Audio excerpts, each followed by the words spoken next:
ঘরোয়া রান্না উইথ ব্লগে সবাইকে স্বাগত জানাই। আজ সহজ পদ্ধতিতে ফুলকপি দিয়ে পরোটা বানিয়ে দেখাবো। আর এই ফুলকপির পরোটা আমি কিভাবে বানাই সেটাই আপনাদের সাথে শেয়ার করছি। তার জন্য দেখুন এখানে একটা ফুলকপি নিয়েছি, দিয়ে এটা এবার কেটে নেব।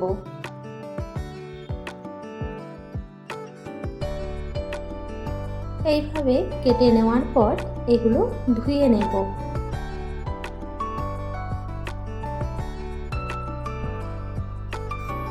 এখানে দেখুন ফুলকপিগুলো ধুয়ে পরিষ্কার করে নিয়েছি। এগুলো এবার গ্রেট করে নেব। গ্রেট করে নেওয়ার জন্য একটা গ্রেটার নিয়েছি আর এক টুকরো ফুলকপি নিয়ে এইভাবে গ্রেট করে নেব।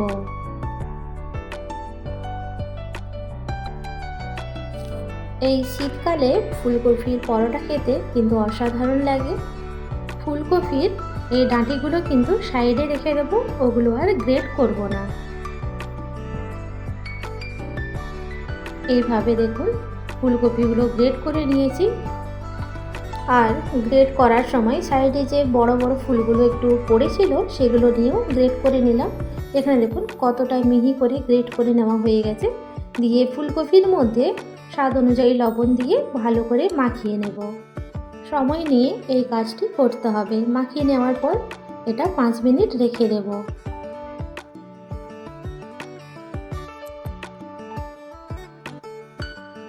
পাঁচ মিনিট পর একটা পাত্রের ওপর পরিষ্কার সুতির কাপড় রেখেছি, তার মধ্যে গ্রেট করে নেওয়া ফুলকপি দিয়ে দিলাম। দিয়ে দেওয়ার পর ফুলকপির মধ্যে যে জল রয়েছে তা এইভাবে চিপে চিপে বের করে নিতে হবে। ভালো করে এই জলটা বের করে নিতে হবে। এই জলটা কিন্তু ফেলে দেব না, এই জলটা আমাদের কাজে লাগবে আটা মাখার জন্য।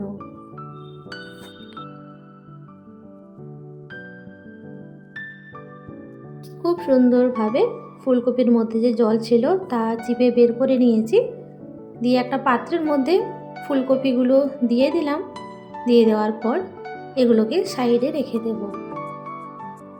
অপর দিকে দেখুন ফুলকপির যে জল ছিল তার মধ্যে কিন্তু 1.5 কাপ আটা দিয়ে দিচ্ছি, আর তার সাথে দিয়ে দিচ্ছি জোয়ান। 2 হাত দিয়ে দলে এইভাবে দিয়ে দেব। আর তার সাথে দিয়ে দেব 3 চামচ ঘি। এখানে আমি ঘি ব্যবহার করলাম, আপনারা চাইলে সাদা তেলও ব্যবহার করতে পারেন। দিয়ে দেওয়ার পর ভালো করে আটার সঙ্গে মিশিয়ে নেব। ফুলকপির যে জল ছিল সেটা দিয়ে প্রথমে আটা মেখে নেব, তারপরে জল লাগলে অল্প অল্প জল দিয়ে আটা মেখে নেব।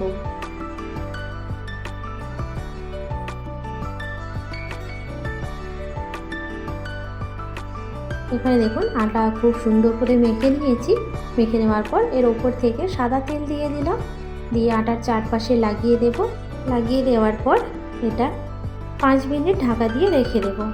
অপর দিকে গ্যাস অন করে একটা ফ্রাইং প্যান বসিয়ে দিয়েছি, তার মধ্যে 2 চামচ ঘি দিয়ে দিলাম। ঘি গরম হয়ে গেলে তাতে গ্রেট করে নেওয়া আদা আর একটা কাঁচা লঙ্কা কুচি দিয়ে দিলাম। দিয়ে কিছুক্ষণ এটা নাড়াচাড়া করে নেব।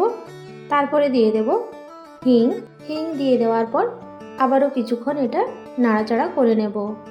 কিছুক্ষণ নাড়াচাড়া করে নেওয়ার পর এর মধ্যে ঝাল লঙ্কার গুঁড়ো আর সামান্য হলুদ গুঁড়ো দিয়ে দিলাম। দিয়ে আবারও কিছুক্ষণ নাড়াচাড়া করে নেওয়ার পর এর মধ্যে গ্রেট করা ফুলকপি দিয়ে দিলাম। দিয়ে দেওয়ার পর 2 থেকে 3 মিনিট নাড়াচাড়া করে নেব মিডিয়াম ফ্লেমে।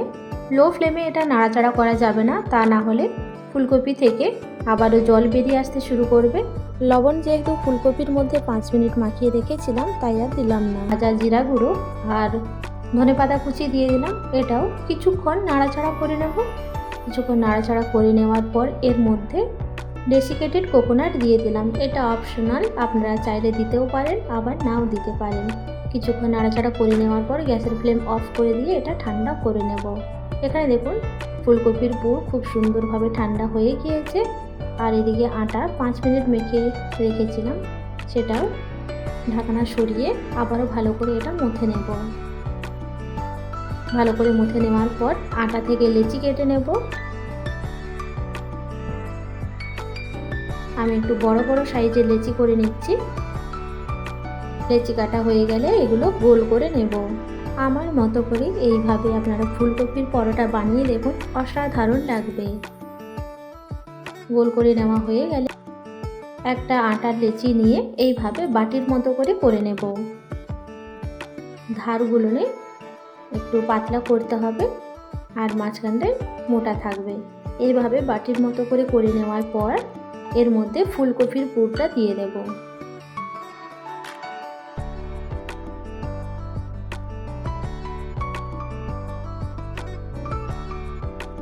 ফুলকপির পুর দিয়ে দেওয়ার পর চারদিক থেকে আটা এইভাবে এক জায়গায় করে নেব। আটার এই মুখটা ভালো করে বন্ধ করতে হবে। ভালো করে বন্ধ করে নেওয়ার পর এটা সুন্দরভাবে গোল করে নেব। এইভাবে বাকি যে আটা রয়েছে সেগুলোও রেডি করে নেব। রেডি করে নেওয়ার পর পরোটাগুলো এবার বেলে নেব। বেলে নেওয়ার জন্য শুকনো আটা ব্যবহার করছি। আটা দিয়ে দেওয়ার পর এটা গোল করে বেলে নেব। ফুলকপির এই পরোটাগুলো বেলার সময় খেয়াল রাখতে হবে, বেশি চাপ দিয়ে বেলা যাবে না, আলতো হাতে এইগুলো বেলে নিতে হবে। আর বেশি পাতলা করব না। পরোটা তো আপনারা অনেক রকমভাবে খেয়েছেন, ফুলকপির পরোটা একবার আমার মতো করে বানিয়ে দেখুন, অসাধারণ লাগবে। এইভাবে বাকি ফুলকপির পরোটাগুলো বেলে নেব। বেলে নেওয়ার পর অপর দিকে দেখুন ফ্রাইং প্যান গরম করে নিয়েছি। গরম করে নেওয়ার পর পরোটা দিয়ে দিলাম। দুই দিক ভালো করে সেঁকে নেব। ভালো করে সেঁকে নেওয়া হয়ে গেলে ঘি দিয়ে এগুলো ভেজে নেব।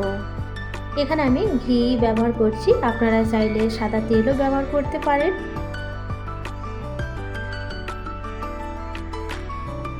দুই দিক ভালো মতো ঘি লাগিয়ে দেওয়া হয়ে গেলে এই পরোটাগুলো এইভাবে মিডিয়াম ফ্লেমে ভেজে নেব।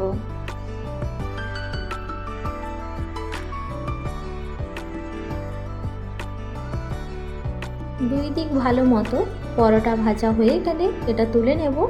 আর এইভাবে বাকি পরোটাগুলো ভেজে তুলে নেব।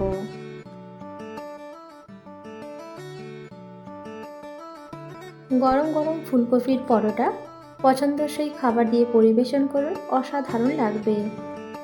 ফুলকপির পরোটার ভেতরের টেক্সচারটা কেমন সেটাই আপনাদেরকে দেখাচ্ছি। পুরের ঠাসা ফুলকপির এই পরোটা আপনারা খুব সহজে বানিয়ে নিতে পারবেন।